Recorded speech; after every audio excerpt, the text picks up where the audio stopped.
اعوذ باللہ من الشیطان الرجیم۔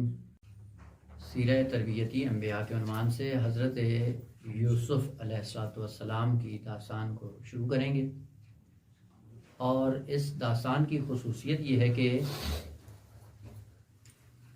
مکمل یہ داستان ایک ہی سورہ میں موجود ہے بنام سورہ حضرت یوسف علیہ السلام، اور انشاءاللہ ہم پورے سورہ کو اول سے آخر تک اگر زندگی رہی تو بیان کریں گے تاکہ ان کی داستان بھی مکمل ہو جائے اور ایک سورہ بھی انشاءاللہ مکمل ہو جائے۔ لیکن چونکہ وہ نکات جو تربیتی ہیں انشاءاللہ ایک ایک کر کے ان کی طرف اشارہ کریں گے تاکہ آہستہ آہستہ اس سے آدمی دور نہ ہو۔ بسم اللہ الرحمن الرحیم، الف لام را تلک آیات الکتاب المبین۔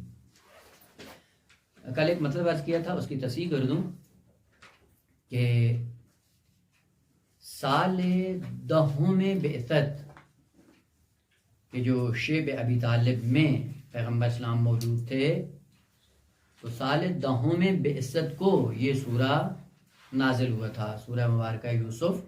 اور اس کی وجہ بھی عرض کی تھی کہ جب ان کے مددگار جن پہ پشتوانہ تھا پیغمبر اسلام کا، یعنی جناب ابو طالب علیہ السلام اور جناب خدیجۃ الکبریٰ سلام اللہ علیہا، وہ جب دنیا سے جاتے ہیں تو پیغمبر اسلام ایک رشتہ داروں کی طرف سے جو دباؤ تھا وہ الگ، اور ادھر سے جو مالی معاون تھے وہ بھی دنیا سے چلے گئے۔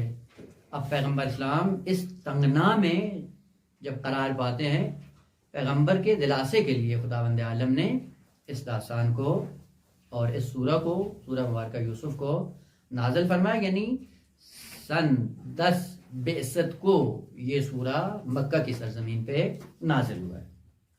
خوب بسم اللہ، اب یہ سورہ شروع ہونے جا رہا ہے۔ پہلا مطلب یہ کہ بسم اللہ الرحمن الرحیم، یہاں پہ تھوڑا سا اختلاف ہے اہل تشیع اور اہل تسنن کے ہاں۔ اہل تسنن عامہ بسم اللہ کو جزو سورہ نہیں سمجھتے ہیں،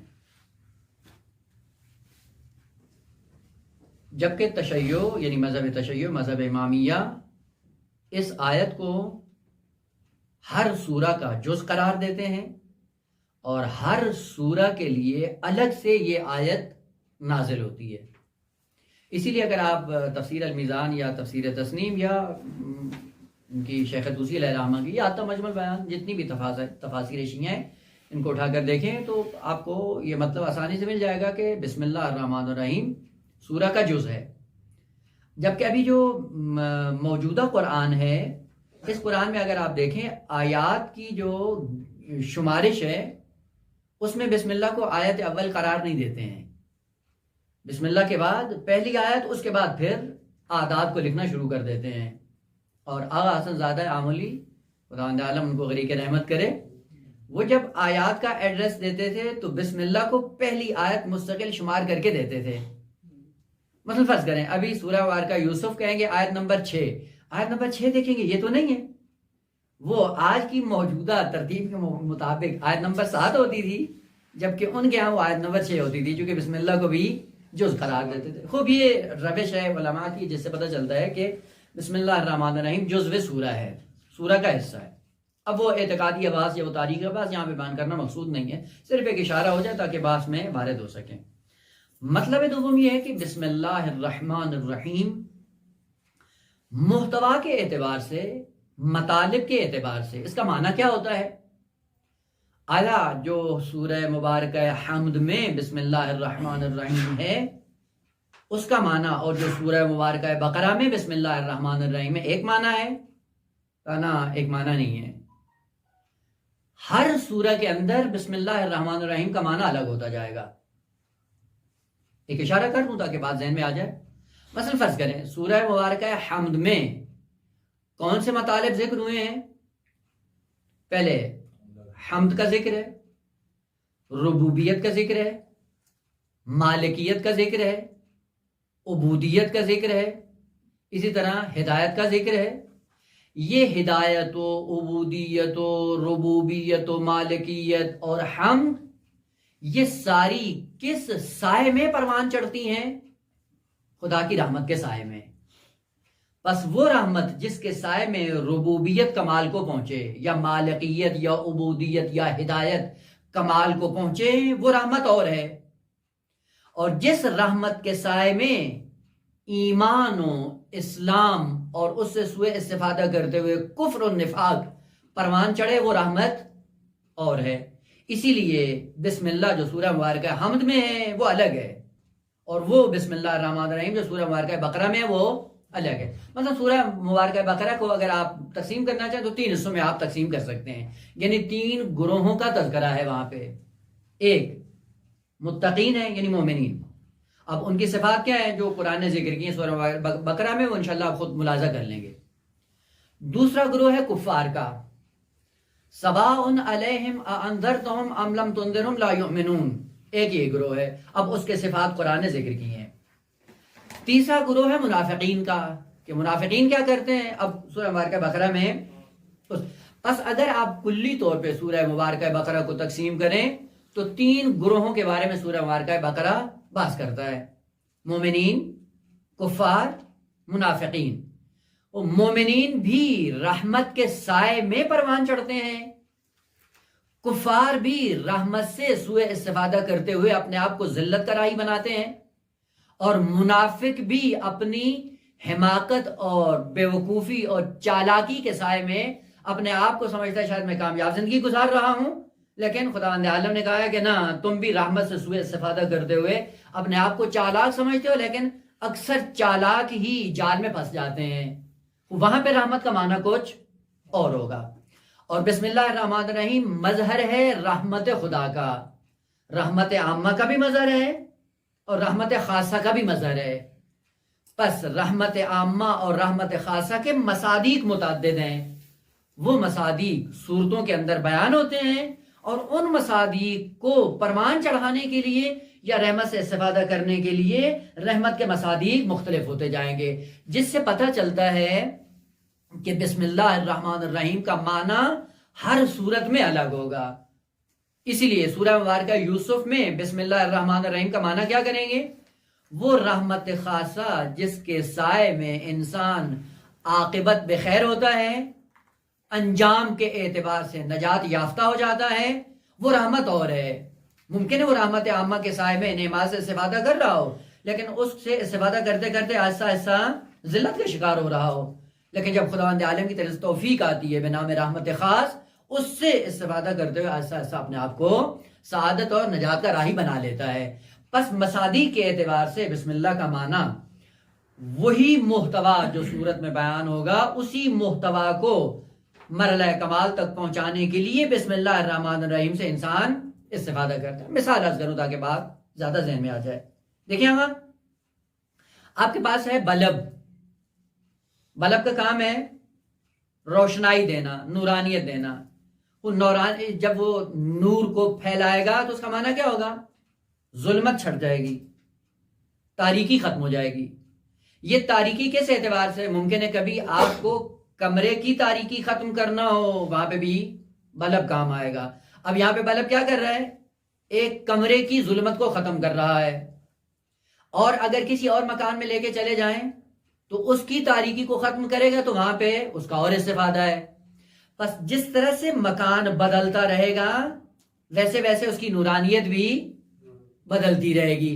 نور ایک ہی نور ہے، لیکن اس نور کے سائے میں آپ کیا دیکھنا چاہتے ہیں وہ آپ پہ ڈیپینڈ کرتا ہے.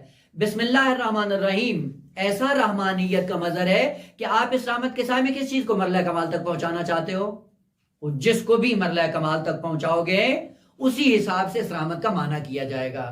بے عبارت دیگر جو محتوا یا جو مصادیق یا جو معانی جس صورت کے اندر بیان ہو رہے ہیں، انہی مطالب کو پروان چڑھانے کے لیے بسم اللہ الرحمن الرحیم سے انسان استعانت لیتا ہے، مدد طلب کرتا ہے، اور اسی کا سہارا لے کر اسی خاص مطلب کو مرحلہ کمال تک پہنچاتا ہے. اسی لیے مثلا فرض کریں سورہ مبارکہ کوثر، انا اعطیناک الکوثر، یہاں پہ بسم اللہ الرحمن الرحیم کا معنی کیا ہے؟ اب تریت کو ختم کرنا، نسل پیغمبر کو پروان چڑھانا. تو نسل پیغمبر کو پروان چڑھانے کے لیے جو رحمت کام آتی ہے وہ کہاں سے استفادہ ہو رہی ہے؟ بسم اللہ الرحمن الرحیم سے. پس بسم اللہ الرحمن الرحیم ہر سورت کے اندر جو مضمون بیان کیا جاتا ہے اسی مضمون کے لیے بسم اللہ معاون اور مددگار ثابت ہوتی ہے یہ آیت. یہاں پہ بھی ایسے ہی ہے. مطلب دوم وہ ہے الف لام را تلک آیات الکتاب المبین. بات ہے حروف مقطعات کی. حروف مقطعات الف لام میم ہے, کہیں پہ صاد ہے, کاف ہا یا عین صاد, کبھی حامیم, یہ مختلف ہیں حروف. البتہ اگر آپ مفسرین کے اقوال کو تلاش کرنا چاہیں گے تو شاید 27-28 اقوال ہیں مفسرین کے جو انہوں نے حروف مقطعات کے بارے میں ذکر کی ہیں. البتہ ہمیں سب میں جانے کا کوئی فائدہ نہیں ہے, اقوال ہی ہیں, بیان کرتے رہیں گے, اور یہاں پہ ہم نے اقوال کا انبار نہیں لگانا ہے. وہ چیز جو ہماری ذات سے مربوط ہے, جس کے اندر تربیت کا پہلو بھی موجود ہے, وہ یہ ہے کہ حروف مقطعات قرآن کے اندر کیوں ذکر ہوئے ہیں, کیا فلسفہ ہے ان کا. آپ کو پتہ ہے کہ یہ کتاب معجزاتی کتاب ہے, کتاب معجزہ ہے, اور قیامت تک یہ کتاب معجزے کے طور پہ باقی رہے گی. اور معجزے کے ساتھ ساتھ قرآن نے چیلنج بھی کیا ہے کہ اگر تم اس کو نہیں مانتے ہو تو اس کے مقابلے میں تم لے آؤ, ایک سورہ لے آؤ. نہیں لا سکتے ہو تو ایک آیت لے آؤ. آیت میں بھی وہ بڑی آیات نہیں, مختصر سی آیت بنا کے پیش کر دو, کر سکتے ہو نا. بس قرآن معجزہ ہے اور معجزے کے عنوان سے اس نے چیلنج کیا ہے. اس اپنے چیلنج کو ثابت کرنے کے لیے قرآن نے کیا کہا کہ یہی حروف تاجی ہیں جو الف سے لے کے یا تک موجود ہے نا, الف لام را ہا میم کاف ہا یا عین صاد, یہی حروف ہے نا, اول سے لے کے آخر تک. یہ 27 یا 28 حروف جو بنتے ہیں حروف تاجی, یہ کیا ہے کہ انہی حروف سے ہم نے خاص ترکیب کو بنا کر ہم نے قرآن بنا لیا. قرآن کے جتنے کلمات ہیں کیا ہیں, یہی حروف تاجی ہیں, اس سے ہٹ کے تو کچھ نہیں ہے نا. یہی حروف تاجی تھے, اور ان کو جب ہم نے ترکیب دی, کلمات بنائے, جملات بنائے, تو کیا بن گیا ہے قرآن. اور جب قرآن بنا ہے تو کیا بنا ہے کہ یہ نور بھی بن گیا ہے, ہدایت بھی بن گیا ہے, اور بشریت کے لیے سعادت کا پیغام بھی بن گیا ہے. خوب اگر اس کو نہیں مانتے ہو تو پھر کیا کرو, تمہارے اندر دم ہے تو انہی حروف تاجی کے ذریعے تم بھی ایک ایسا کلام بناؤ جس کلام کے اندر اولن ہدایت کا پہلو بھی ہو, اور دوام کا پہلو بھی ہو, بقا بھی اس کے اندر موجود ہو, اور سعادت بشری کا قانون بھی اس کے اندر موجود ہو. بنا سکتے ہو نا, نہیں بنا سکتے ہو. خوب اگر نہیں بنا سکتے تو پھر آؤ اس کو قبول کر لو. واللہ یہی حروف ہے, انہی حروف سے انسان کیا کرتا ہے, یہی حروف تاجی ہیں. انہی حروف تاجی کو اگر آپ ترکیب دیں, گالی بھی بن سکتی ہے اور محبت کا پیغام بھی انہی حروف سے بنایا جا سکتا ہے. یہ آپ پہ ڈیپینڈ کرتا ہے کہ آپ انہی حروف کو ترکیب دے کے گالی بنا لو, یا انہی حروف کو ترکیب دے کے محبت کا پیغام بنا دو. تو محبت کا پیغام بناؤ گے, معاشرہ بہشت بن جائے گا. اور انہی حروف سے منافرت بھی پھیلا سکتا ہے آدمی, فتنہ بھی پھیلا سکتا ہے. بعض لوگ ایک بات کرتے ہیں, پورا معاشرہ انسانی میں آگ لگ جاتی ہے. کیا ہوا ہے, کوئی انہی حروف تاجی سے ہی کلمات کو تشکیل دے کے انہوں نے اس کلام کو وجود دیا, جس کے نتیجے میں کیا ہوا, معاشرے میں آگ لگ گئی. دیکھیں خدا نے کیا کیا, کہ یہی حروف تھے, ان کو ہم نے جب آپس میں ترکیب دیا, قرآن بنایا, ہدایت بن گیا ہے, اور فطرت بشر کے مطابق ہے. اگر اس پہ چلے تو انسان کی سعادت تامین ہو جاتی ہے. بس یہ ہمارے لیے لمحہ فکریہ ہے کہ اگر انسان کی تربیت کے لیے یہ کتاب نازل ہوئی ہے, اور یہ کتاب انہی حروف تاجی سے وجود میں آئی ہے, آپ اپنے لیے ابدی گھر کا انتظام انہی حروف تاجی کے ذریعے کر سکتے ہو. اور جب آپ رائے عبادت پہ آتے ہیں, مصلی عبادت پہ آتے ہیں, سورہ حمد کی جب تلاوت کرتے ہیں تو کیا ہوتے ہیں, وہ یہی حروف ہیں جن کو آپس میں ترکیب کیا گیا ہے, ملایا گیا ہے. ملانے کے بعد کیا بن گیا ہے, عبودیت کا بہترین پیغام, ربوبیت کا بہترین کرشمہ, بہترین ادب عبد اور معبود کے درمیان رابطہ. اور وہ کیا ہے کہ یہی حروف تھے جن سے سورہ مبارکہ حمد بن گئی ہے, اور انہی حروف کے ذریعے پورا قرآن بن گیا ہے. اور اس انسان کے لیے پورا یہ خداوند عالم نے اہتمام کیا ہے. اسی لیے مختلف صورتوں کے اندر مختلف ان حروف مقطعات کو رکھ کر اس انسان کو متوجہ کیا جا رہا ہے کہ آپ اپنی زندگی کو چاہو تو بہشت بنا سکتے ہو انہی حروف کے سائے میں, اور چاہو تو جہنم بنا سکتے ہو انہی حروف کے سائے میں. جس طرح آپ ترکیب دیں گے اسی طرح آپ کی زندگی آگے بڑھے گی. مطلب دیگر جو یہاں سے شروع ہوتا ہے تلک آیات الکتاب المبین. چونکہ یہ سورہ پورا وہ ہے اس لیے ہم بھی احتیاط سے چلیں گے، قدم بقدم، آہستہ آہستہ، اور ہر کلمے کو انشاءاللہ کوشش کریں گے کہ اس کی گہرائی تک جائیں اور پھر جو پیغام ہدایت ہے کہ انشاءاللہ اس کی طرف اشارہ ہو. سورہ مبارکہ بقرہ میں کلمہ ذالکہ استعمال ہوا ہے اور یہاں پہ ہے تلکا. اور آپ کو پتہ ہے ذالکہ بھی اشارہ بعید ہے، بعید کے لیے اشارہ کیا جاتا ہے نا، یعنی کوئی چیز دور ہو تو کہتے ہیں ذالکہ وہ، اور تلکا بھی وہ، یہ دونوں ہیں. لیکن ذالکہ مذکر کے لیے استعمال ہوتا ہے، تلکا مؤنث کے لیے استعمال ہوتا ہے. سورہ مبارکہ بقرہ میں حقیقت قرآنی کو بیان کیا جا رہا ہے، اس لیے کہ ذالک الکتاب، وہ کتاب، لا ریب فی، جس میں کوئی شک نہیں ہے. یہاں پہ کیا کہا؟ تلک آیات الکتاب المبین. یہاں پہ تلکا کیوں کہا؟ چونکہ بعد میں لفظ آیات آ رہا ہے، آیات کلمہ مؤنث ہے، اس کلمے کی رعایت کرتے ہوئے ذالک استعمال نہیں ہوا، تلکا استعمال ہوا ہے، لیکن مطلب دونوں جگہ ایک ہے. ذالک الکتاب کہیں یا تلکا آیات الکتاب کہیں. ذالک الکتاب کہیں گے تو مجموعہ پوری کتاب مراد ہے، اور آیات الکتاب کہیں گے تو اس کتاب کے ہر حصے کی طرف اشارہ کیا جا رہا ہے. ہر آیت قرآنی الگ الگ اسی کتاب کا ایک حصہ ہے. تو یہ جو تلکا یا ذالکا جو اشارہ بعید ہے، اس بود کی کیا وجہ ہے؟ کیوں اس میں اشارہ بعید استعمال ہوا ہے؟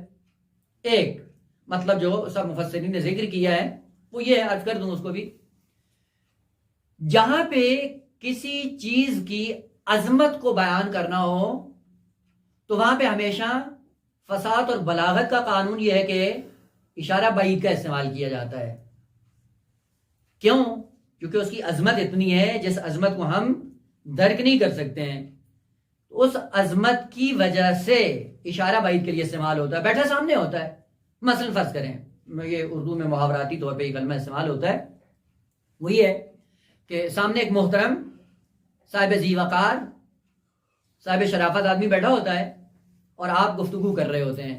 تو آپ سے جب پوچھا جاتا ہے بھائی آپ ان سے استفادہ کریں، تو آپ کہتے ہیں نہیں وہ تو جناب بہت بڑے ہیں، ہمارا کہاں رابطہ اور ان سے کیسے استفادہ کریں، جبکہ سامنے بیٹھے ہوتے ہیں. یہ ہمارا اور ان کا اور یہ سارے کلمات دور کے اور بعید کے کیوں استعمال کر رہے ہیں؟ ان کی علمی عظمت کو مد نظر رکھتے ہوئے یہ مطلب بیان ہوتا ہے. اور چونکہ قرآن ایک ایسی حقیقت ہے جو مطالب کے اعتبار سے اتنی عظیم ہے کہ جس کی عظمت انسان کے لیے قابل ادراک نہیں ہے، اس عظمت کو مد نظر رکھتے ہوئے ذالکہ یا تلکا کا استعمال کیا جاتا ہے، جس میں بعد عظمت اور شرافت کو مد نظر رکھا گیا ہے. لیکن تھوڑا سا اگر آپ دقت کریں تو جب حاذا کے ساتھ استعمال کریں گے تو پھر کیا ہوگا؟ اس کا مطلب ہے حاذا قریب کے لیے ہوتا ہے. حاذا کتابنا ینطق عن الحق.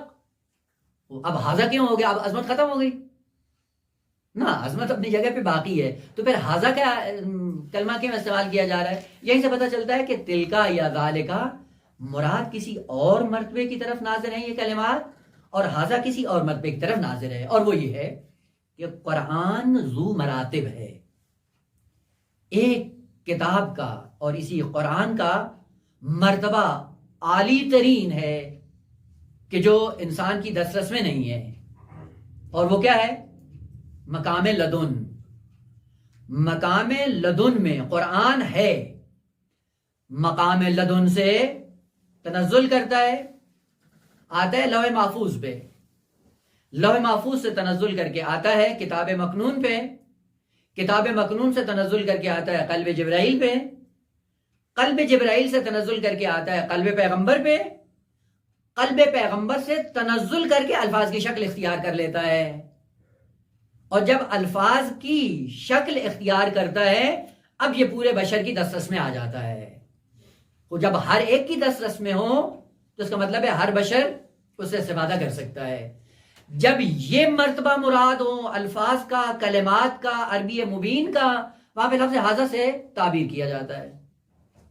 اور جب اس کا مرتبہ عالی مراد ہو، مقام لدن یا کتاب مکنون یا لوح محفوظ، وہاں پہ تلکا یا ذالکا سے تعبیر کی جاتی ہے تاکہ پتہ چل جائے کہ یہ قرآن پورے تسلسل کے ساتھ اوپر سے لے کے نیچے تک تمام مراتب میں یہ کتاب موجود ہے۔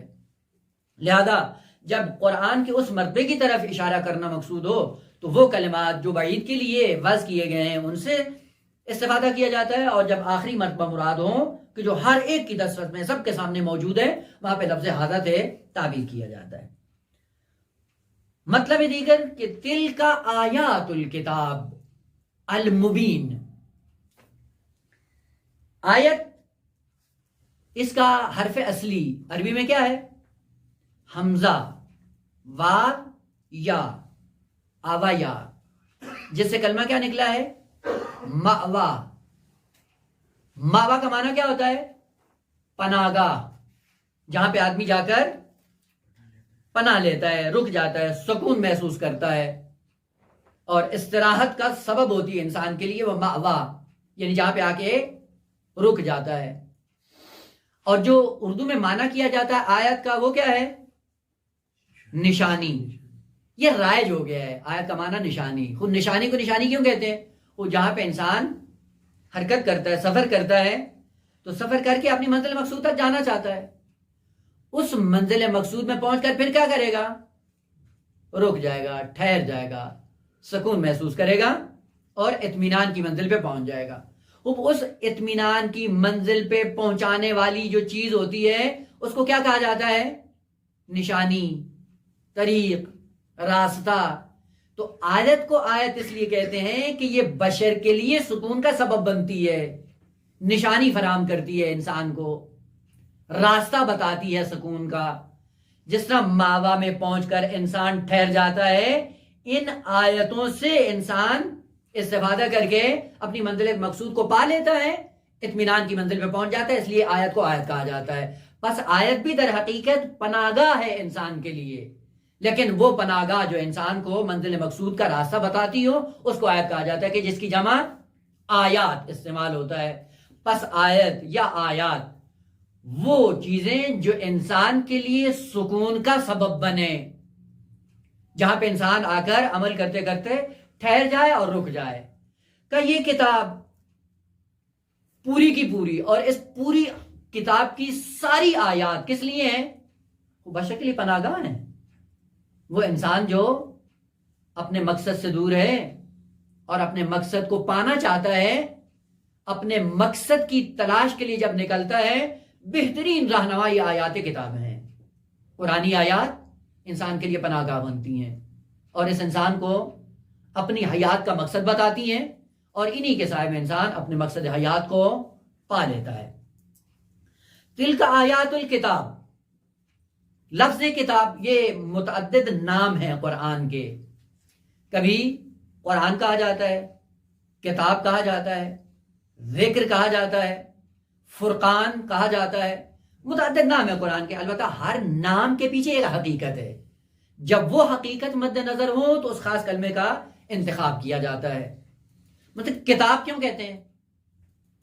لفظ کتبہ، کتبہ کا معنی ہوتا ہے کہ اگر دو چیزیں ایک جیسی ہوں اور ان کو آپس میں ملا دیا جائے، متصل کر دیا جائے، اور متصل کرنے کے بعد ایک جگہ ان کو اکٹھا کر لیا جائے،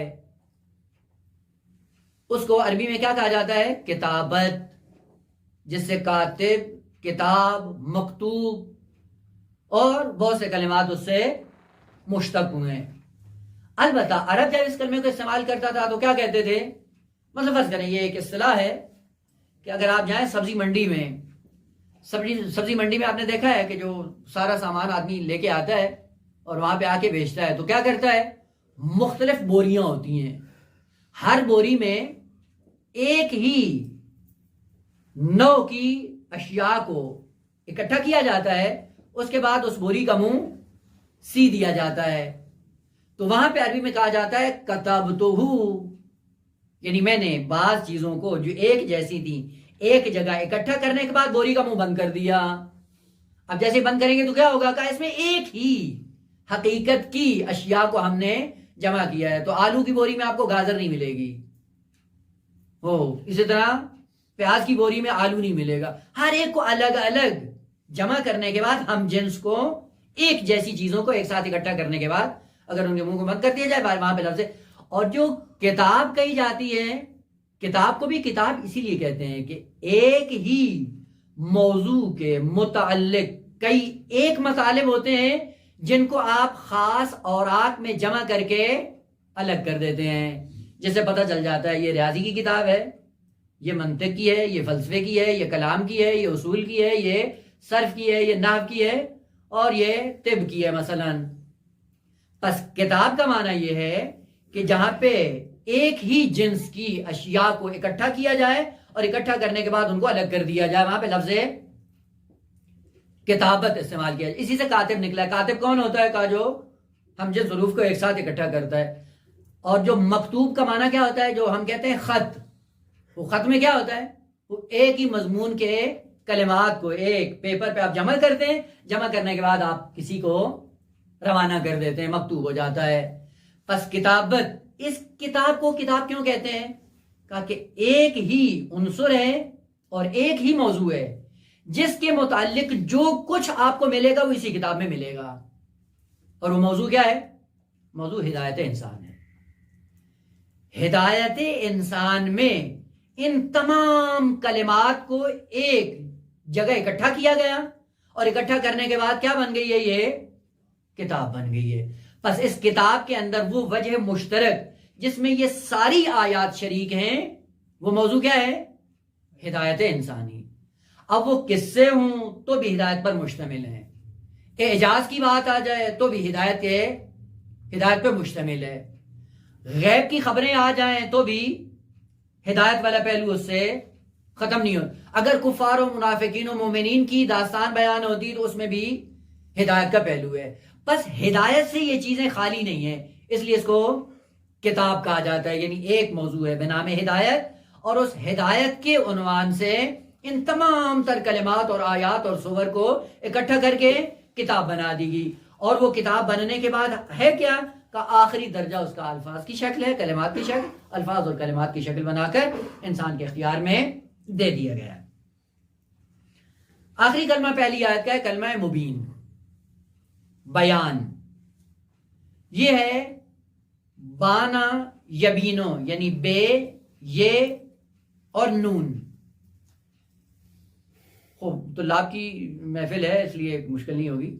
اجوف واوی اور اجوف یائی، یعنی بے واو نون ہو اس کا معنی الگ ہے، بے یہ نون ہو اس کا معنی الگ ہے. کہتے ہیں نا بینہما بون بعید. بون کس کو کہتے ہیں؟ فاصلے کو، دوری کو، بعد کو. لیکن بے یہ نون ہو تو اس کا معنی کیا ہے؟ جدائی، بینونت، تباین جس سے نکلا ہے. تباین میں کیا کہتے ہیں؟ تباین جدائی، یعنی اصلا ان کا آپس میں کوئی ربط نہیں ہے، وہ الگ حقیقت ہے، یہ الگ حقیقت ہے. بس بینونت کا معنی کیا ہے؟ جدائی. اور بون وا کے ساتھ اس کا معنی ہے فاصلہ، دوری. یہ کتاب مبین ہے، بایانہ، اور اسی سے کلمہ نکلا ہے بیان. اور یہ بہت بڑی نعمت ہے خدا کی. بیان کیا ہوتا ہے؟ مثلا ایک بات ہے اور جب بات کرتے ہیں مخاطبین تک پہنچاتے ہیں، ایک ایسا ماہر انسان ہوتا ہے اپنے مافِ ضمیر کو اس طرح بیان کرتا ہے مخاطب کے ذہن میں فوراً آ جاتی ہے بات. اور بعض ایسے ہوتے ہیں بیچارے ہماری طرح کے کہ وہ گھنٹوں گھنٹوں شور مچاتے ہیں اور اپنی بات بھی نہیں سمجھا پاتے ہیں. اس کا مطلب کیا ہوا ہے کہ ان کے کلمات کے اندر بیان نہیں ہے. بیان کا مطلب یعنی جدائی، یعنی ہر کلمے کو مناسب جگہ پر رکھ کر استعمال کریں تاکہ وہ مقصود اصلی مخاطب تک پہنچایا جا سکے. اس لیے بعض ہیں صاحب بیان ہوتے ہیں بڑی خوبصورتی کے ساتھ 2 کلموں میں اپنا مدعا بیان کر کے نکل جاتے ہیں.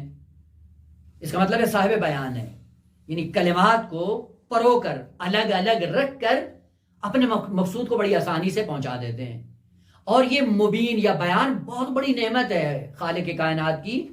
دیکھا ہوگا آپ نے بھی، ملموس ہے آپ لوگوں کے لیے، کتنے ایسے ہیں حوضے کے اندر اساتید ہیں علم اور فضل کے اعتبار سے بہت بڑے پہاڑ ہیں علم کے، لیکن ان سے کہیں بھائی اپنا جو پڑھا ہوا ہے علم ذرا منتقل کریں دوسروں تک، بات کریں.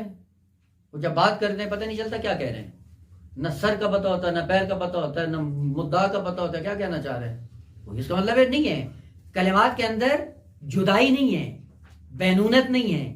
اگر جدائی ہوتی تو ہر کلمہ اپنی جگہ پر استعمال ہو کر مقصود کو فوراً واضح کر دیتا. خداوند عالم نے ذکر کیا کہ اس کتاب کی خوبصورتی اور بہترین خصوصیت اس کی کیا ہے، کہا یہ کتاب مبین ہے، ہر چیز کو جدا جدا بیان کرتی ہے، کاتی پاتی نہیں ہونے دیتی. مجمل گوئی یا گنجلک گنگ پنا اس کے اندر نہیں ہے. جو بھی بات کرتی ہے واضح کرتی ہے جدا، اور جب جدا کر کے بیان کرتی ہے فوراً اپنے مدعا کو مخاطبین تک پہنچا دیتی ہے. سورہ بارکہ رحمان میں نا الرحمن علم القرآن خلق الانسان علمہ البیان. بہت بڑی نعمت ہے خداوند عالم کی کہ جس پہ خداوند عالم سورہ رحمان میں فخر و مباحث سے ذکر کر رہا ہے، اترا رہا ہے اس بات کو کرتے ہوئے کہ میں نے انسان کو بیان کی تعلیم دی ہے. اور یہ بیان بہت بڑی نعمت ہے. بہت کم اساتید ایسے حوزے کے اندر ہوتے ہیں جو اپنی بات کو دو چار مثالوں کے ذریعے فوراً مخاطب کے ذہن میں ڈال دیتے ہیں. بہت بڑی نعمت ہے. وہ یہ کتاب مبین ہے. کتاب مبین یعنی جب اپنی بات کرتی ہیں اولا لگی لپٹی سے بات نہیں لیتی ہے، کام نہیں لیتی ہے. بعض ہے نا بات کو گول مول کر دیتے ہیں. اب جب گول مول کرتے ہیں اس سامنے والے کو مزید پریشان کر دیتے ہیں، راستہ ان کو نہیں ملتا ہے. وہ بیچارے یعنی پہلے ایک مشکل ہوتی ہے، دو مشکل اور بڑھا کے اتنا گول مول کرتے کہ وہ بیچارہ سر پکڑ کے بیٹھ جاتا ہے کہ یہ کیا کیا بھائی آپ نے. اور کتنے ایسے ہیں جو لگی لپٹی سے کام لیتے ہیں.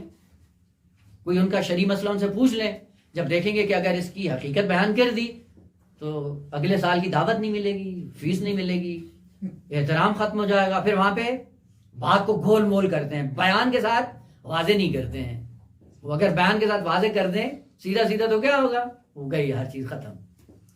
کتاب اس کی خصوصیت کیا ہے، کہ یہ کتاب مبین ہے، کبھی گول مول نہیں کرے گی بات اپنی، ڈنکے کی چوٹ پہ بات کرتی ہے. وہ کسی کو اچھی لگے بری لگے فرق نہیں کرتا، لگتی رہے، لیکن بات میں جھول نہیں ہے. اسی لیے بہترین صفت کے طور پہ جو قرآن نے مبلغ کی صفت ذکر کی ہے کہ مبلغ کو صاحب بیان ہونا چاہیے. اگر مبلغ صاحب بیان نہیں ہے کوئی اس کی ارزش اور قدر و قیمت نہیں ہے. دین کو واضح صورت میں بیان کرو، تذبذب کا شکار نہیں کرو لوگوں کو. بات کرتے ہیں اضطراب کا شکار ہو جاتے ہیں. اب ہم کیا کریں جی؟ اسی لیے کوئی کچھ کہتا ہے کوئی کچھ کہتا ہے. البتہ دونوں طرف سے مشکل ہے، بیان کرنے والوں کی بھی اور لینے والوں کی بھی.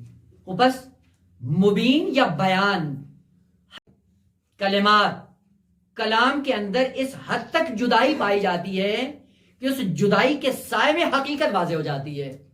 اور جو یہ کام کرتی ہے اس کتاب کو کتاب مبین کہا جاتا ہے. کتنی ایسی کتابیں ہیں جو لکھتے ہیں لیکن پتہ نہیں چل رہا ہوتا یہ کیا کہنا چاہ رہے ہیں، بس کتاب مبین نہیں ہے. کتاب مبین کی خصوصیت یہی ہے کہ حقائق کو بالکل الگ الگ کر کے بیان کرتی ہے. بس الف لام را تلک آیات الکتاب المبین. پیغام تربیتی کیا ہے کہ آپ آئے ہو دنیا میں بننے کے لیے، اور یہ کتاب تمہیں انسان بننے کا طریقہ سکھاتی ہے. اور وہ کس طرح کا قرآن کے لہجے میں گفتگو کرو. قرآن جب گفتگو کرتا ہے تو کیا ہے، دلوں میں اثر کرتا ہے. آپ اگر اسی حروف ترجیح سے استفادہ کرتے ہو، اس طرح زندگی بسر کرتے ہو کہ ہر دل عزیز ہو جاتے ہو، تو اس کا مطلب آپ نے معاشرے کو بیش بنا دیا ہے. لیکن اگر ہماری بات کرنے سے قوم کے اندر فرقے ہی بنتے چلے جائیں، گروہ بندی ہی ہوتی چلی جائے، اس کا مطلب ہم قرآن کی حقیقت سے ذرا برابر قریب نہیں ہوئے. اور پھر کیا کرو، کہا کہ اپنے اندر فضائل اور کمالات کو جمع کرو، اور وہ فضائل اور کمالات کا رخ ایک ہونا چاہیے. کیونکہ یہ کتاب بھی کیا ہے، ایک ہی ایسا اس کے اندر ہدف ہے بنام ہدایت انسانی. اسی محور پہ پورے صورتوں کو اور پوری آیات کو اکٹھا کیا گیا ہے. تو آپ کی زندگی میں بھی ایک ہی مرکز ہے، ایک ہی محور ہے، اور وہ کیا ہے، لقائے پروردگار ہے. لقائے پروردگار کے لیے اپنی زندگی کے اندر ہر اس چیز کو اپنائیں جو آپ کو خداوند عالم کے قریب کر رہی ہو. وہ نماز پڑھتے ہیں کہتے ہیں قربتن اللہ، وہ معصومین نے کہا تو قربتن اللہ، اور ہم جب پڑھتے ہیں تو قربتن اللہ۔ اب وہ پڑھتے بھی ہیں عامت الناس، وہ بیچارے متوجہ نہیں ہوتے ہیں، لیکن ہم متوجہ ہوتے ہیں، لفظ کو زبان سے اللہ کہہ دیتے ہیں الہ کے ساتھ، لیکن حقیقت عمل میں کیا ہوتا ہے اللہ۔ وہ نماز کیا ہے؟ وہ نماز پڑھ رہے ہو اگر اللہ ہے تو پھر نگاہ حور العین پہ کیوں ہے؟ نگاہ نعمتوں پہ کیوں ہے؟ نگاہ اپنی حاجتوں پہ کیوں ہے؟ اور پھر طلبگار بن جاتے ہیں خدا سے، گویا خدا مقروض بن گیا ہے، مریض ہو گئے فوراً، فلانی کے پاس اتنی نعمتیں ہیں، وہ تیری نمازیں پڑھتا ہے، تیرے روزے رکھتا ہے، دیکھا ہے اس کی حالت کیا ہے، نہ حجاب کرتا ہے، نہ زبان اس کی صاف ہے، نہ نعمت، میں تیری نمازیں بھی پڑھتا ہوں، روزے بھی رکھتا ہوں، میری زندگی یہ کیا ہے؟ وہ اس کا مطلب ہے کہ خدا کو مقروض بنانے کے لیے ہم نمازیں پڑھتے ہیں، اپنے آپ کو خدا کے قریب کرنے کے لیے کہاں نمازیں پڑھتے ہیں۔ اور یہ تربیتی پہلو ہوا، اور وہ یہ ہے، ایک عابد تھا بنی اسرائیل کے اندر، 70 سال تک عبادتیں کرتا رہا خدا کی خالصتاً لوجہ اللہ۔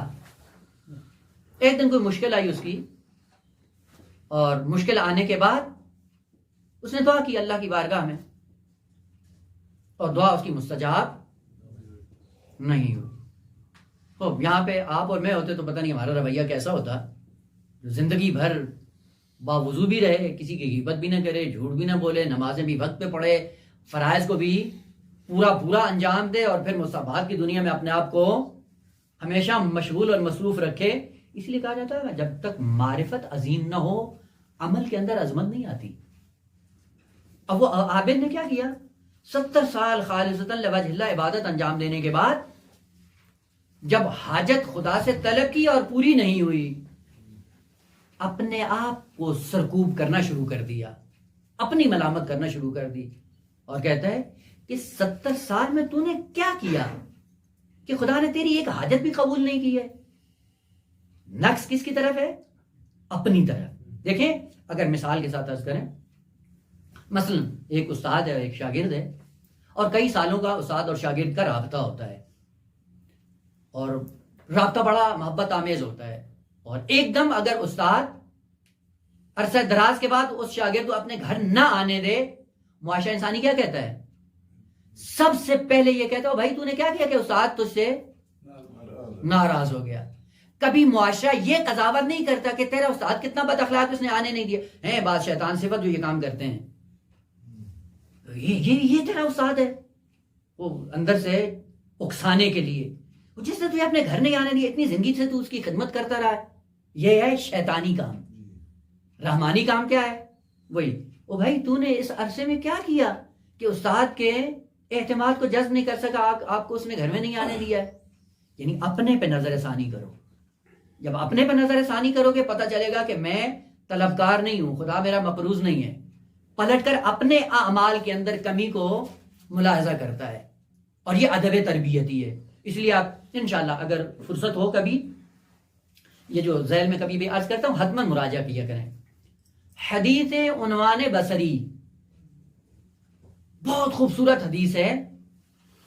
حدیث عنوان بصری، یہ بصری شخص عنوان بصری شاگرد تھا مالک ابن انس کا، وہ جو امام اربعہ میں سے فقی امام ہے، اہل عامہ کا، اہل سنت کا، یہ اس کا شاگرد تھا۔ ایک زمانے میں تھک گیا پڑھتے پڑھتے، اب جتنا تھا اس سے وہ کور خالی ہو گیا، حوض خالی ہو گیا اس کا، تو کہا جائیں امام صادق علیہ السلام کے محضر میں، وہاں سے بھی دیکھیں کچھ ہوتا ہے یا نہیں ہوتا۔ امام کے جب محضر میں جاتا ہے کہ میں پہلے مالک سے استفادہ کرتا رہا ہوں، اور یہ میں نے پڑھا ہے، تو ابھی چاہتا ہوں کہ آپ کے محضر میں بھی آ کے کچھ استفادہ کروں۔ امام نے کہا جہاں پہلے پڑھتے تھے وہیں چلے جاؤ، میرے پاس ٹائم نہیں ہے۔ امام نے نکال دیا، چلے جاؤ میرے پاس کوئی وقت نہیں ہے۔ یہ دیکھیں جیسے مدینہ کی سرزمین تھی، جیسے امام صادق علیہ السلام نے اپنے دروازے سے نکال دیا۔ اب یہ ہوتا ہے ادب، اور واقعاً با ادب انسان جب ہوتا ہے تو یقیناً کچھ نہ کچھ لیتا ہے۔ گیا نہیں، فوراً گیا روضہ رسول پہ، ساری رات بیٹھ کے گریہ کرتا رہا، اور خدا کی بارگاہ میں ایک ہی دعا کرتا رہا، اور کہا کہ جعفر صادق علیہ السلام کے دل کو میرے لیے نرم کر دے کہ وہ مجھے اپنے شاگرد بنا لے. اور پھر دعا مستجاب بھی ہوئی. امام نے پھر قبول کیا. البتہ یہ خود ایک تعلیم اور تعلم کا بہترین نصاب ہے حدیث عنوان بصری.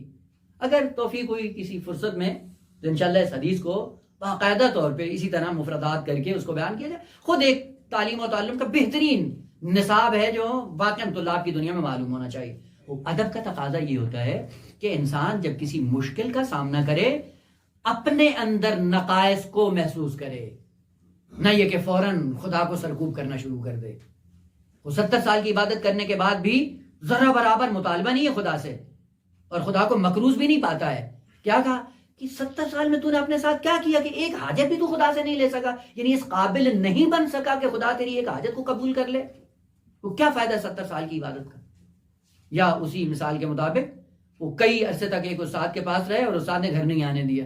وہ اس عرصے میں تم اپنے استاد کا اعتماد بھی جلب نہیں کر سکے کہ وہ استاد جو مہربان ہے, جو رافت و رحمت کا نمونہ ہے, وہ آپ کو محرم اسرار نہیں بنا رہا ہے. کیوں؟ کیا نقص ہے آپ کے اندر؟ اس کا مطلب ہے نقائص کو اپنی ذات کے اندر دیکھنا چاہیے. بس الف لام را تلک آیات الکتاب المبین ایسی کتاب ہے جس کا محور ہدایت ہے, اور اسی محور ہدایت کی وجہ سے اس کو کتاب کہا جاتا ہے. اور انسان بھی خود ایک کتاب ہے. کتاب کا مطلب کیا ہے؟ یہ کتاب تکوینی ہے, اور یہ کتاب کیا ہے؟ قرآن کتاب تشریح اور کتاب تدوینی ہے. مدون کیا ہے خداوند عالم نے اس کتاب کو, کلمات کو, اور یہ کلمات کس کے مطابق ہیں؟ کہا کتاب تکوین کے مطابق ہیں. یعنی پہلے انسان خلق کیا, انسان کو مرحلہ کمال تک پہنچانے کے لیے قانون بنایا, اسی قانون کا نام کتاب ہدایت بنام قرآن ہے. تو یہ کتاب قرآن کس کے مطابق ہے؟ 100% اس انسان کے مطابق ہے. تو پھر آپ کو کیا اپنے اندر اکٹھا کرنا ہے؟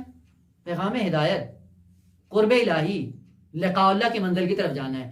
قدم بہ قدم اگر آپ بڑھیں اور خدا کی طرف آپ کا فاصلہ کم ہوتا جا رہا ہے, آپ بھی کتاب تکوینی بنتے چلے جا رہے ہیں. اور جب مکمل ہو جائے گی خدا اس انسان کو دنیا سے اٹھا لے گا. اٹھانے کے بعد جب اپنی بارگاہ میں اس کو حاضر کرے گا, اس کے بعد کیا کہے گا؟ اقرا کتابک کفا بنفسک اليوم علیک حسیبا. اب ذرا اپنی کتاب کو کھول کے دیکھو, کیا لے کے آئے ہو, کیا جمع کر کے آئے ہو, کیا اکٹھا کر کے لائے ہو. اس کا مطلب کیا ہے؟ خدا سریع الحساب ہے. وہاں پہ کوئی الگ سے کٹہرا نہیں لگا ہوگا, کچہری نہیں ہوگی. ہاں بھائی تم ادھر آ جاؤ, تم ادھر آ جاؤ, پھر پوچھا جائے تو نے کیا کیا, تو نے کیا کیا. وہ سب وہ اس طرح پوچھتے پوچھتے تو اصلاً عالم محشر کا زمانہ کم ہو جائے گا. بشریت اتنی زیادہ ہے, اور ایک سے 60 70 80 سال کے اعمال پوچھے جائیں جو یاد بھی نہیں ہوں گے تو کیا کریں گے؟ وہ خدا نے کہا کہ یہ تو سارا جمع کرتا رہا, اور یہ تیری ہارڈ ڈسک میں خداوند عالم محفوظ کرتا رہا. سکرین لگی ہوگی اور یہ فلم انسان کی چل رہی ہوگی. اقرا کتابک, اب دیکھتے رہو جو لے کے آئے ہو, اب دیکھو یہ تم ہو یا کوئی اور ہو. اب وہاں پہ پھر آواز کیا آئے گی؟ ما لہذا الکتاب, اس کتاب کو کیا ہو گیا ہے؟ لا یغادر صغیرۃ ولا کبیر, کچھ بھی نہیں چھوڑا اس نے تو یار. جو کچھ کیا تھا, حتیٰ وہ کچھ جو سوچا تھا وہ بھی موجود ہے, سامنے ہے. اور یہ انسان ہے. اس کتاب مبین نے جس طرح پیغام ہدایت کے حوالے سے اپنی آیات اور صورتوں کو اکٹھا کیا ہے, اسی طرح انسان اپنی کتاب تکوینی کو اکٹھا کرے گا. کس کے ذریعے؟ علم اور عمل اور عقیدے کے ذریعے. اور اس کے بعد کیا بن جائے گا؟ کتاب تکوینی مکمل ہو جائے گی. مکمل ہونے کے بعد خدا کے عالم میں اور خدا کے محضر میں پہنچ جائے گا. تلک آیات الکتاب المبین. خوب جب کتاب یہ مبین ہے, انسان کی کتابی تکوین جب مبین بنے گی تو وہ بھی سب کے لیے عیاں ہو جائے گی. اور یہ یاد رکھو, جس کو آج آپ نے چھپایا ہوا ہے, ایک دن یہی کتاب مبین بن کر عالم محشر میں ظاہر ہو جائے گی. جب وہاں پہ ظاہر ہوگی پھر پتہ چلے گا کہ کون کتنے جمال اور کون کتنے جلال اور کون کتنی عظمت کا مالک ہے, اور اس کے مقابل میں کون انحطاط, ذلت, پستی اور رسوائی کا شکار ہو رہا ہے. آیات کا سلسلہ جاری ہے, انشاءاللہ ایک ایک آیت کر کے بیان کریں گے. الحمدللہ رب العالمین.